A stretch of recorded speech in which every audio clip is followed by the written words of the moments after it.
So welcome மக்களே, welcome back to our vlog. இன்றைக்கி பார்த்தீங்கன்னா டே 3. ஸோ காலைல சீக்கிரமாக எழுந்திரிச்சிட்டோம். டைம் பார்த்தீங்கன்னா இப்போ 2:30 கிட்ட ஆயிடுச்சு. ஏன்னா இப்போ எங்கள் ஸ்டேஷன் பார்த்தீங்கன்னா 3:30 கிட்ட இருந்தது. ஸோ பார்த்தீங்கன்னா ஃபைனலாக மார்வாட் ஜங்ஷன் ரீச் ஆகிட்டோம். இதுதான் நம்ம ஸ்டேஷனு.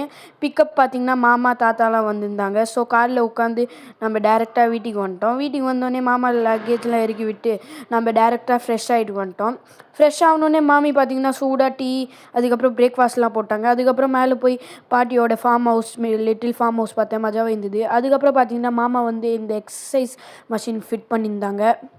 இப்போ தான் ரீசெண்டாக நியூவாக எடுத்துன்னு வந்தாங்க இந்த மிஷின். ஸோ நானும் கொஞ்சம் நான் ட்ரை பண்ணேன். அதுக்கப்புறம் மாமாக்கு ஹெல்ப் பண்ணேன் ஃபிட் பண்ணுறதுக்கு. அதுக்கப்புறம் வாக்கிங்லாம் பண்ணதுக்கப்புறம் ஃபைனலாக இந்த மிஷின் ரெடி ஆயிடுச்சு. அதுக்கப்புறம் பார்த்தீங்கன்னா இவங்க புக்ஸ் ஓப்பன் பண்ணி பார்த்தோம், ஒன்றுமே புரியல. அதுக்கப்புறம் தாத்தா கிளினிக்கில் வந்து நான் உட்காந்துட்டேன் என்ன பண்ணுறதுன்னு. அதுக்கப்புறம் ஃபைனலாக தாத்தா வந்துட்டார் ஹாஸ்பிட்டல்லேருந்து. அப்புறமா அடிக்கிற வெயிலுக்கு ஸ்கூலில் ஜூஸ் குடிச்சதுக்கப்புறம் நம்ம லஞ்சுக்கு வந்துட்டோம். லஞ்சுக்கு பார்த்திங்கன்னா சாம்பார், சப்பாத்தி, ஒரு காயெலாம் இருந்தது. அதுக்கப்புறம் பார்த்திங்கன்னா வீட்டில் கூட நிறைய பேஷண்ட் வந்திருந்தாங்க தாத்தாக்கு. அதுக்கப்புறம் நானும் கொஞ்சம் நேரம் அவரை பார்த்து கொஞ்சம் சும்மா என்ஜாய் பண்ணியிருந்தேன். அதுக்கப்புறம் வீட்டில் கெஸ்ட் வந்தாங்க. ஈவினிங் போல் பார்த்திங்கன்னா நம்ம கார் எடுத்து டேரெக்டாக பெரிய தாத்தா சின்ன தாத்தா வீட்டுக்கெலாம் கிளம்பிட்டோம். இதெல்லாம் பார்த்திங்கன்னா வீட்டிலேருந்து ஒரு 10 மினிட்ஸ் தான் வழி. பார்த்திங்கன்னா ஃபுல்லாக ஃபார்ம் ஹவுஸ் தான் இருந்தது எல்லாம். அதுக்கப்புறம் அங்கே போய் மாமிலாம் உட்காந்துருந்தாங்க, அவங்களாம் மீட் பண்ணியிருந்தோம். இங்கே பார்த்தீங்கன்னா ஃப்ரெஷ் ஏரே வேறு மாதிரி இருக்கும் கைஸ்.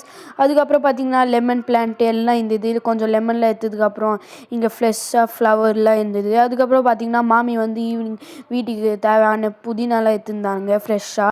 அதுக்கப்புறம் பார்த்தீங்கன்னா உள்ளே வந்துட்டோம். இது எல்லாம் பார்த்தீங்கன்னா என் தாத்தா வீடு தான். பெரிய தாத்தா, சின்ன தாத்தா எல்லாம் என் தாத்தாவோட பிரதர்ஸ்லாம். அதுக்கப்புறம் நானும் என் மாமா கொஞ்ச நேரம் பேட்மிண்டன் விளையாண்டுருந்தோம். அதுக்கப்புறம் பார்த்திங்கன்னா ஃபார்ம்லேருந்து எடுத்துன்னு வந்த காய்கறிலாம் க்ளீன் பண்ணியிருந்தாங்க. அதுக்கப்புறம் மாமி பார்த்திங்கன்னா மேகி டீலாம் கொடுத்தாங்க. அதுக்கப்புறம் ஃபைனலாக டின்னர் ரெடி ஆயிடுச்சு. டின்னர்லாம் சாப்பிட்டு நானும் மாமி தங்கச்சிலாம் கொஞ்சம் நேரம் விளையாட்டு தூங்கிட்டோம். Bye guys.